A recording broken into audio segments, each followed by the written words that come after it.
Greetings! I'm your host, Dr. Wolfula, and when I'm not being accosted by teenagers who have broken into my house in some misguided effort to solve a non-existent mystery, I'm here at the Wolfie Lair, reviewing movies.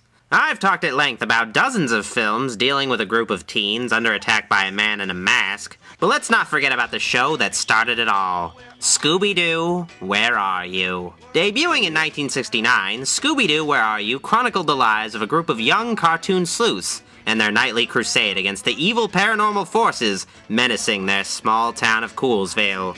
Usually, these evil paranormal forces turn out to just be some guy going through a midlife crisis. So, who are these somewhat intrepid young detectives I'm speaking of, who drove in a gaudy van and constantly made the local police force look impotent? They are Fred Jones, the leader, Velma Dinkley, the brains, Daphne Blake, the beauty, Norval Shaggy Rogers, the oaf, and of course, Scooby-Doo, the lovable dog who is undeservedly the titular character. I guess he's getting ready to put on the dog! Scooby-Doo, Where Are You? Was, like many other cartoons of the time, simplistic in both concept and execution. The stories followed a very strict formula and the animation was limited, but like many other Hanna-Barbera shows, Scooby-Doo, Where Are You? Won a generation of kids over. With its charming hippy-dippy characters, interesting spooky locales, and most of all, because it was pretty fun to watch.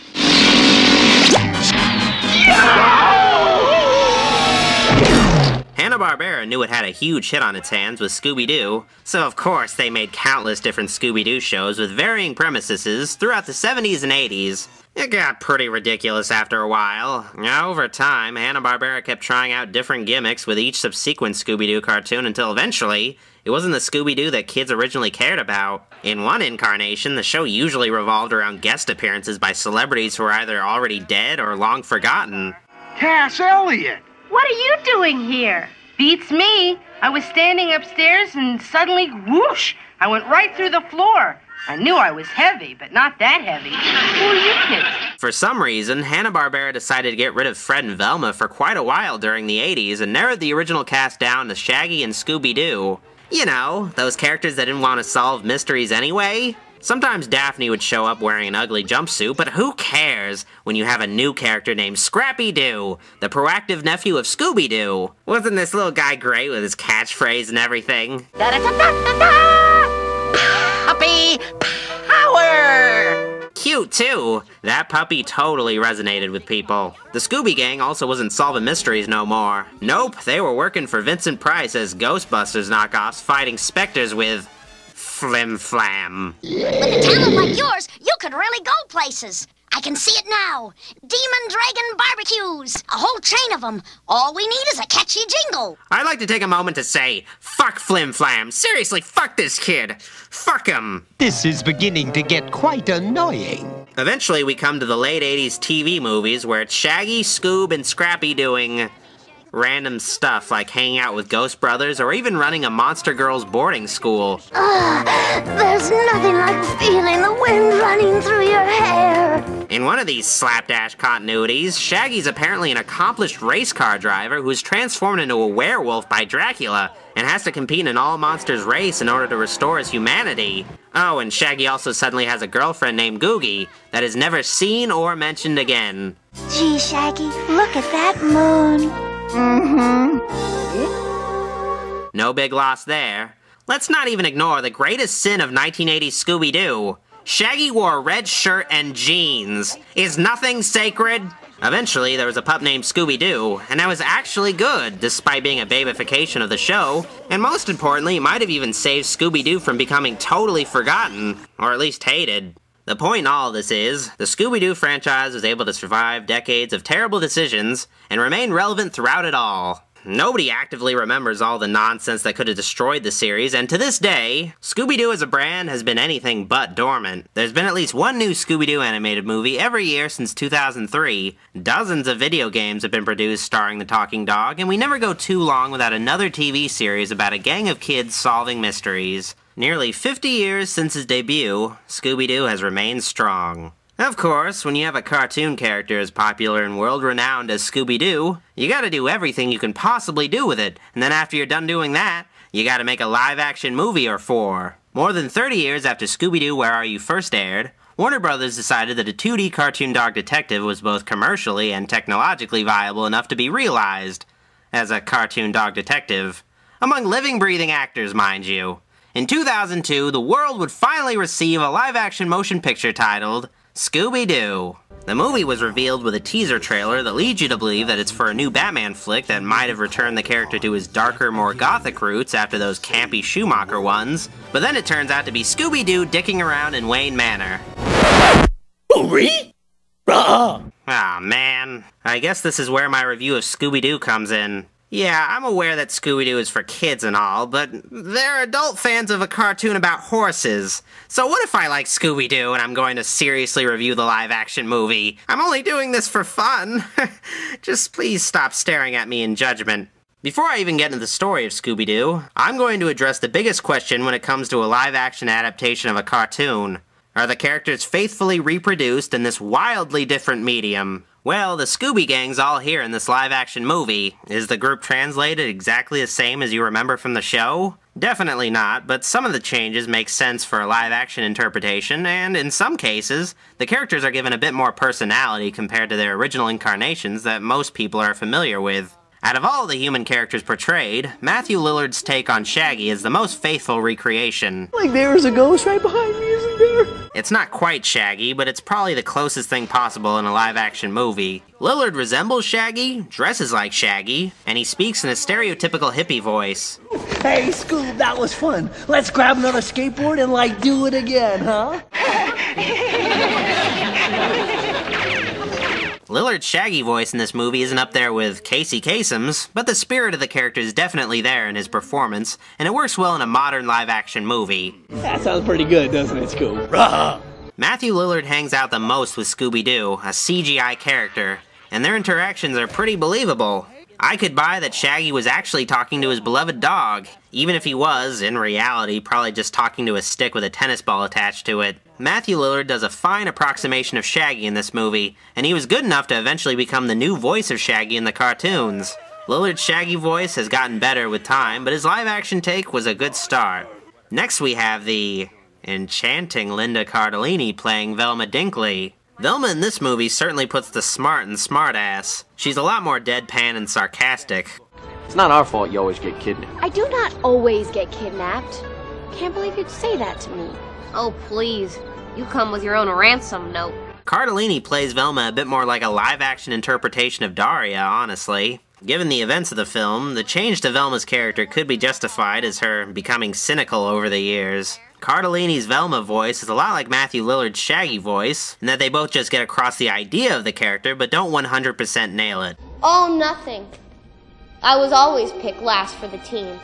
As Velma, Linda Cardellini speaks in a cartoony but monotonous voice that's sort of an exaggeration of Velma's previous cartoon voices. This is perfectly fine, though. Getting an accurate Velma voice is a real challenge, since the character tends to sound like whatever voice actress happens to be playing her anyway. I've been a wallflower before, but this is ridiculous. Linda Cardellini plays a smart, nerdy chick well, and that's basically all Velma is, with a little bit of snark thrown in to give the character an added dimension that's necessary for a non-cartoon character to be interesting. Next we come to the other half of the gang, and the most problematic to adapt. Fred and Daphne. In the original show, Fred and Daphne didn't have much personality. The two characters simply served important functions for the stories. Fred kept the gang together and would insist on solving the mystery, even if Shaggy and Scooby didn't necessarily consent. Okay, if you want to stay here, alone. Fred was a lawful, authoritarian figure that could bring unlikely characters together to solve unusual problems. Fred was the man, but he didn't have much going for him in the original series, beyond making an ascot work as an accessory. Come on, face it, it looks pretty good on the guy. Then there's Daphne, who gets abducted. A damsel in distress is just more of a physical motivation to solve a mystery. It's a trap. Now we're all locked in. Eventually, a pup named Scooby-Doo introduced memorable personalities for Fred and Daphne. Fred became a superstitious, borderline insane conspiracy theorist, and Daphne, well, she became his foil as a skeptical, vain rich girl obsessed with fashion. The live-action Scooby-Doo movie takes the easy path, though, by making both Fred and Daphne total idiots. Freddie Prinze Jr. and Sarah Michelle Gellar play Fred and Daphne respectively as virtually the same character, but with a different set of genitalia. The two performers portray Fred and Daphne as shallow egomaniacs obsessed with fashion, but at least Daphne has one thing going for her. She has something to prove. I'm so over this damsel in distress nonsense. Daphne has had the unfortunate reputation of always getting kidnapped, so she strives throughout the movie to be taken seriously. How does she do that? Well, she gets training in martial arts, of course. For most of the movie, you sort of have to take her word for it that she actually did this, though. Fighting skills don't really add much to Sarah Michelle Gellar's take on Daphne. They just make her a bit gutsier. I've transformed my body into a dangerous weapon. It's true. Freddie Prinze Jr.'s Fred is just an attention whore with no redeeming qualities. I'm on the lecture circuit with my new book, Fred on Fred, The Many Faces of Me. Fred can be amusing at times in the movie, but beyond the occasional silly thing, Freddie Prinze Jr. offers the worst performance out of the main cast just because of how simplistic his character is. Also, Fred calls Shaggy Shagster for some reason. Where's Shagster? His nickname is already Shaggy, you don't have to do that. Freddie Prinze Jr. at least does a pretty good job at playing a generic dumb white guy, if that's any consolation. See? Finally, we come to Scooby-Doo, the title character, and it should go without saying that Scoob's voice is done proper justice, since he's still technically a cartoon character in this movie. Surprisingly, the Great Dane's voice isn't provided by one of his regular voice actors. Instead, Scooby-Doo is performed by an Australian stuntman named Neil Fanning, and he gets the job done. It sounds like Scooby-Doo. Keeping it real. That's the highest praise you can possibly get when you play Scooby-Doo. How's Scooby's CGI, though? Well, Scooby's animation is faithful to the 2D original, with all the cartooniness of the character's behavior and movement remaining intact. The real concern is with how the thing looks. The CGI was bound to look dated by today's standards, but it doesn't help that Scooby retains his cartoony proportions but is rendered with realistic textures. There's some serious Uncanny Valley stuff going on with this dog. It could have been a lot worse, but it's still kind of off-putting. This probably wouldn't matter to a kid, though. They're growing up with Shrek, for God's sakes. Okay, I've been talking way too much about the main cast. I need to move on to the story already. The film opens with the gang on a typical mystery at a toy factory haunted by... whatever the hell this thing is. The ghost of Harley Quinn? No, I got it. The Ku Klux Klan. Oh wait, apparently it's called the Luna Ghost. My names for it are better. Whatever it is, I'd imagine that it gave a generation of children nightmares. Good work. The ghost is preoccupied with groping Daphne, so the gang, of course, foils the spirit in a wacky, unplanned way. But before the mask comes off, Pamela Anderson crashes the mystery machine through the doors of her own toy factory with the police, the media, and a large group of fans in tow. How do you organize this kind of thing without Facebook? Anyway, the ghost is revealed to be a fraud, as expected. An old janitor that you probably wouldn't be surprised to see on To Catch a Predator. The guy was stalking his boss, Pam Anderson, while dressed as a ghost, I guess. I heard that this was actually based on something that happened to Pamela Anderson when I was watching her E! True Hollywood story. So, mystery solved, right? Well, after the gang's latest triumph against sex offenders, Velma reveals that she's getting kind of fed up with Fred constantly taking credit for solving the mysteries. Fred, what's the secret to be a success? Teamwork. I do a tremendous amount of teamwork, and I always have a plan.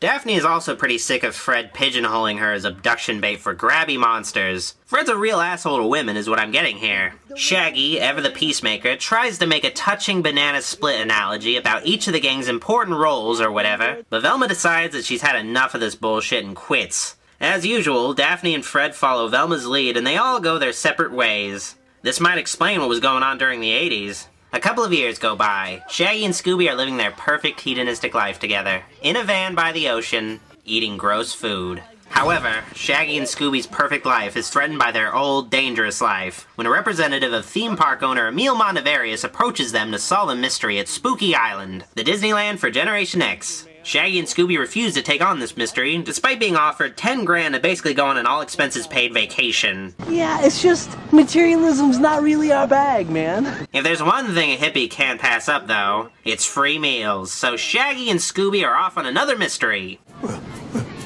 All you can eat? At the airport, Shaggy and Scoob reunite with the rest of the gang, discovering that each of them was invited to solve the mysterious mystery of Spooky Island. Upon reaching their destination, the gang meets Emil Montevarius, who makes it clear that he deliberately set up Mystery Inc.'s reunion in the belief that they can only solve a mystery as a team. The truth is, Mr. Montevarius, Mystery Inc. is broken up. Oh, but that's the beauty of something broken.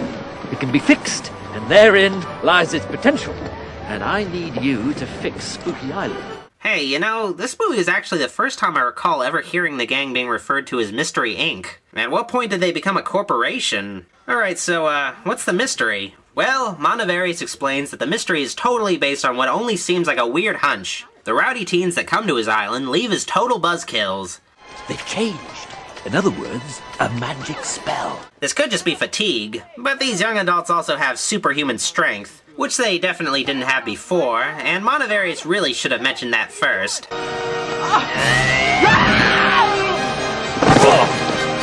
The Scooby-Doo gang seems a bit, unqualified to investigate this sort of thing. They've kind of set a precedent for decades of only solving mysteries that end with rubber masks coming off. Oh, whatever, they're Mystery Inc. after all. They can solve any kind of mystery. They probably would have come in handy during the OJ trial. So the gang's finally back together, but not officially.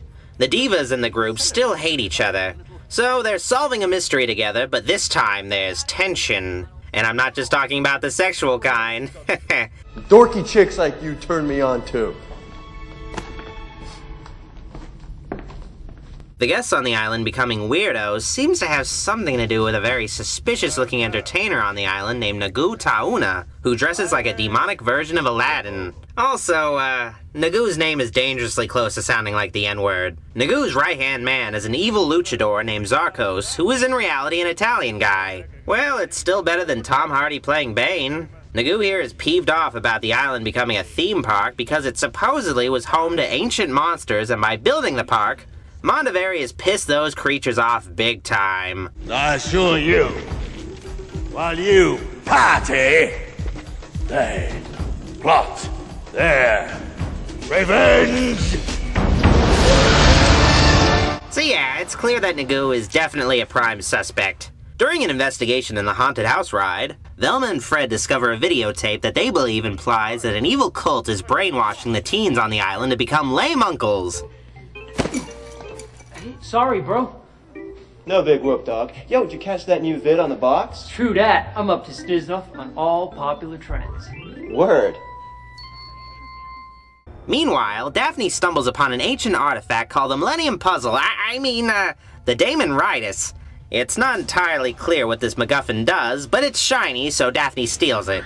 Okay, we've got teens seemingly brainwashed by a cult, a demon-obsessed bald guy, and a rejected Indiana Jones artifact. But where are the monsters in this Scooby-Doo mystery? Well, there are some monsters, but not the traditional Scooby-Doo kind of monsters. Legions of kangaroo dinosaur things are roaming the island, and it's established early on that whatever these things are, they're definitely not old men wearing costumes. Could be robots, though. These things look a lot like what happens to a skinned rabbit when you put it through a taffy puller. Trust me, I know from experience. The creatures abduct guests in the park, probably to do unspeakable things to them, but of course, this could totally be unrelated to the core mystery. These whatever the fucks don't even have a proper name like Spooky Space Kook or Minor 49er. No, they're just called monsters. That's not catchy like, oh, I don't know, Dr. Wolfula. Whatever is happening on Spooky Island must mean that the whole world is in jeopardy, and only one talking dog with a special prescription to help his glaucoma can save the day!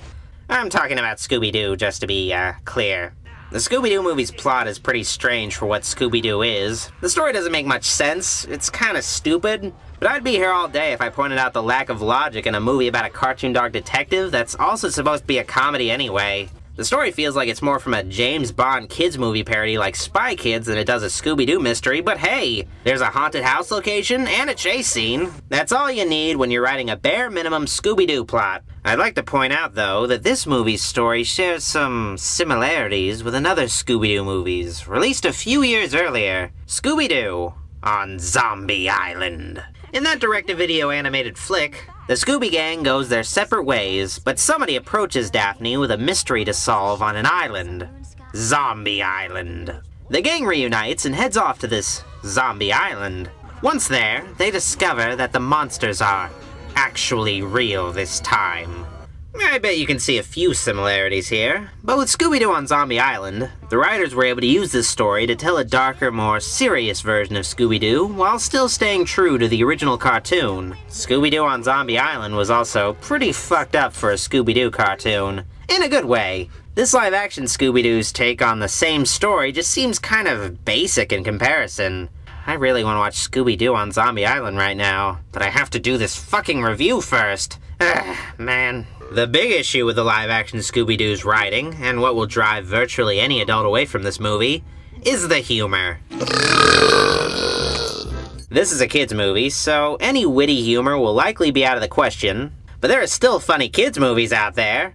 Scooby-Doo, unfortunately, is not a very funny kids movie. Early on in the flick, Scooby has to dress as an old lady so he can get on the plane to Spooky Island, because big dogs aren't allowed. The joke here is merely that Scooby is a dog in drag, but this joke doesn't even make sense. Scooby was invited to Spooky Island as a VIP, and it's specifically a Spooky Island airplane. There shouldn't be any problem getting him on board. So, that's one of the jokes. Another example of a joke. Scooby and Shaggy have a competition to see who has the worst gas. This is just a diversion from the story that has nothing to do with anything.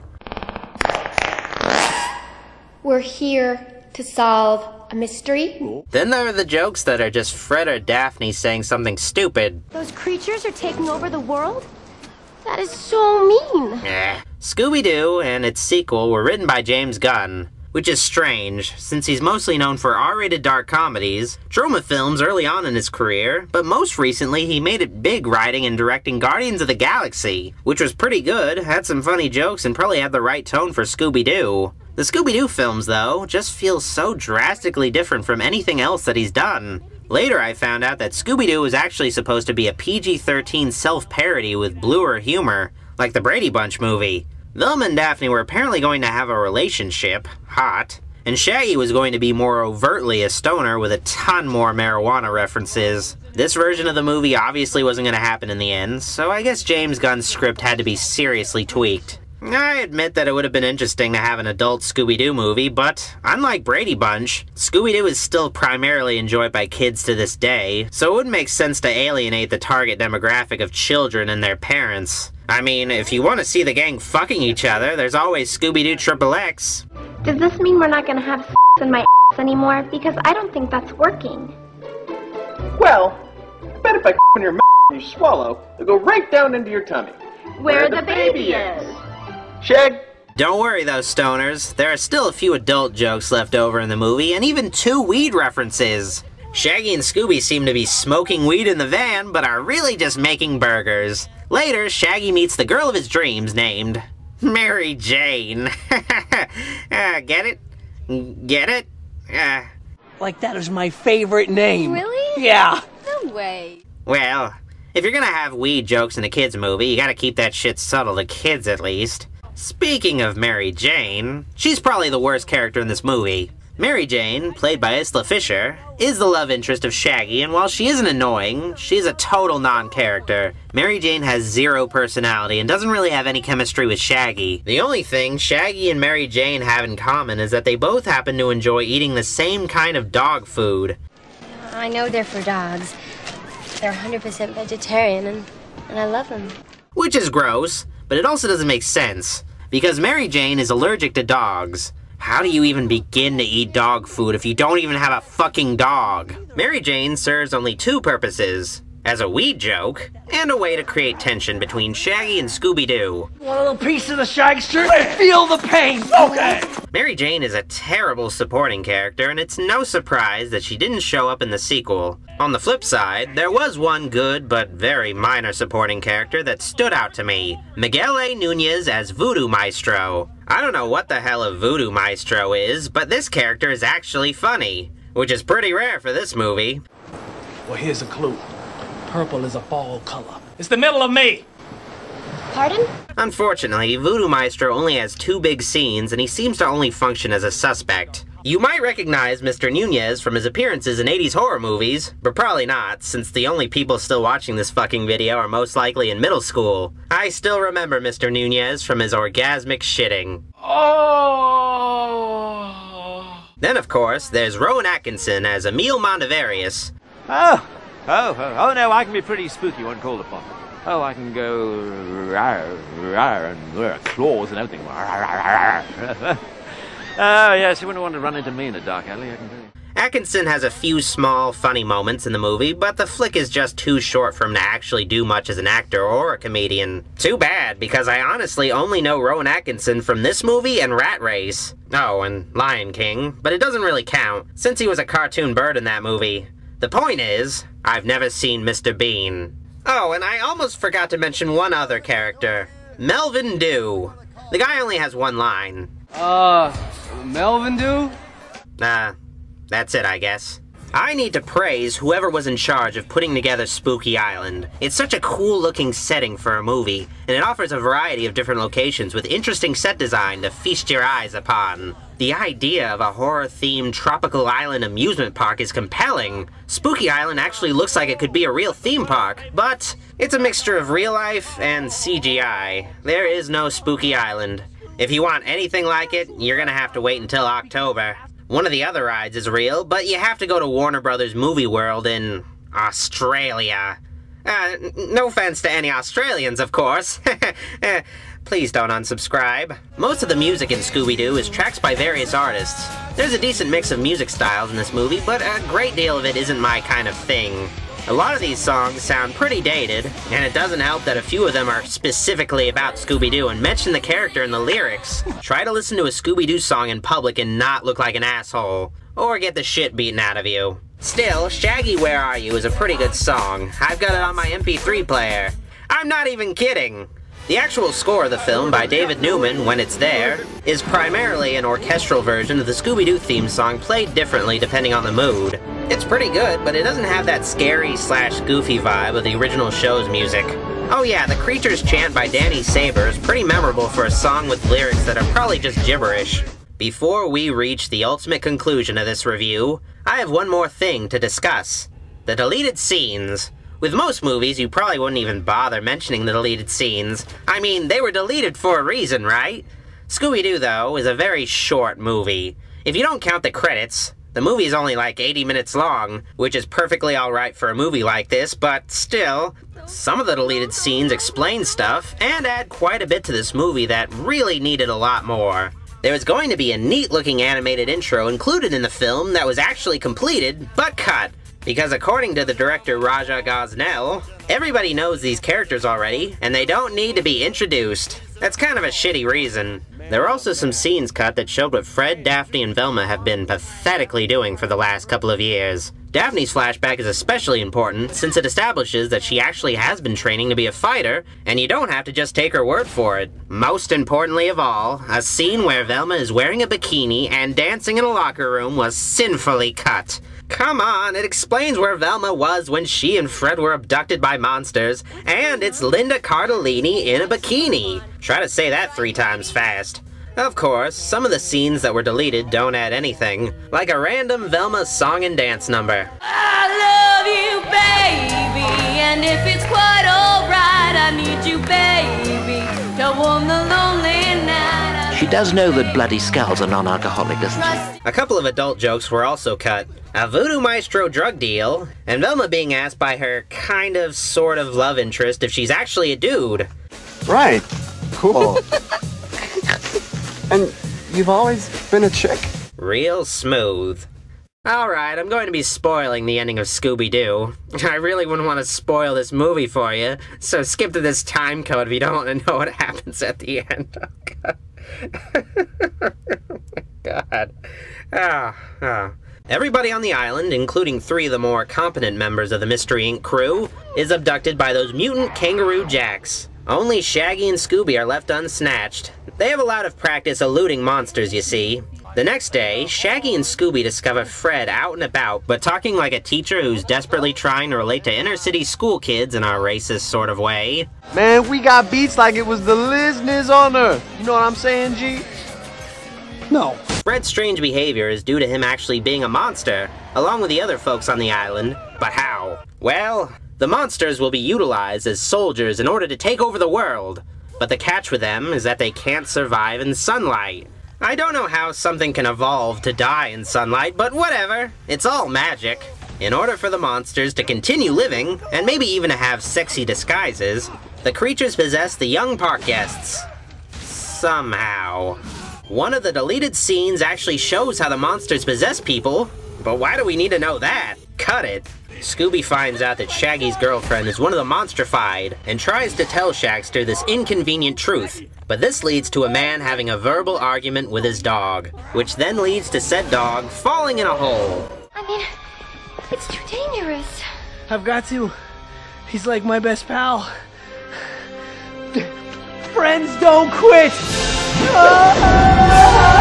In the search for his best buddy, Shaggy discovers that all the souls are conveniently placed in a big ol' soul bowl. The souls swimming around like goldfish in this bowl can actually be picked up, and a soul looks a lot like an Uncanny Valley CGI version of its owner's head. In case you ever wondered what a soul looks like, Scooby-Doo got it right. Anyway, Shaggy releases the souls of his friends, but only his friends. Thank you so much, you saved me, thank you. Sorry, I'm looking for my friends. The souls are all unleashed, but there's a bit of a mix-up in their destinations. But I'm not Daphne.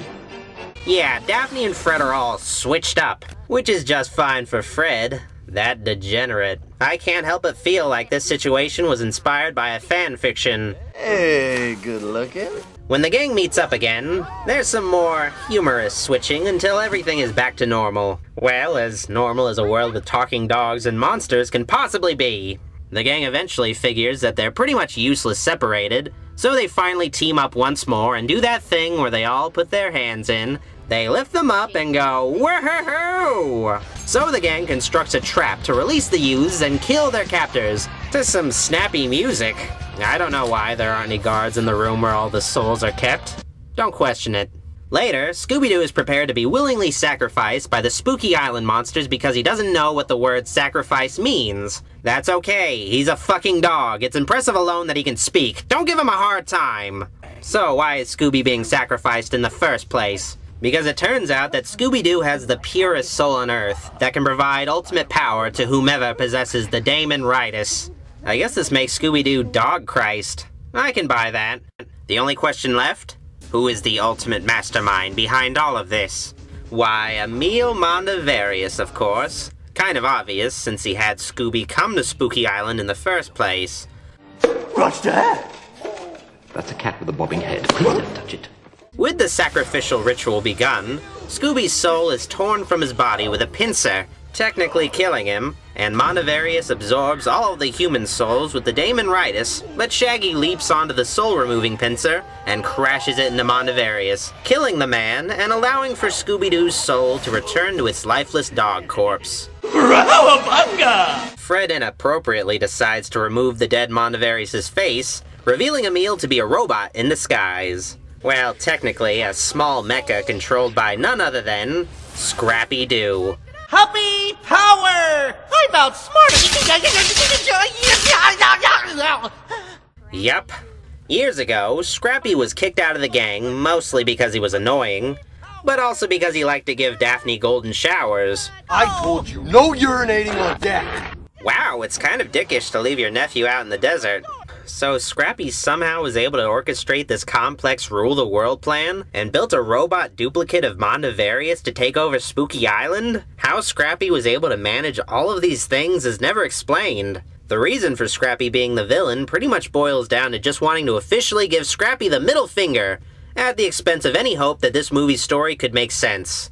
Listen, I don't like Scrappy myself, but I don't hate him enough to want to see him ruined for little kids and the few people out there that actually do like the puppy. I mean, Scrappy wasn't a negative character at all in the cartoons. He was just annoying. Oh, whatever. This kind of cynical kids movie twist was at least surprising. Scrappy hulks out on souls and tries to kill his uncle. All I need to complete my transformation is Scooby-Doo!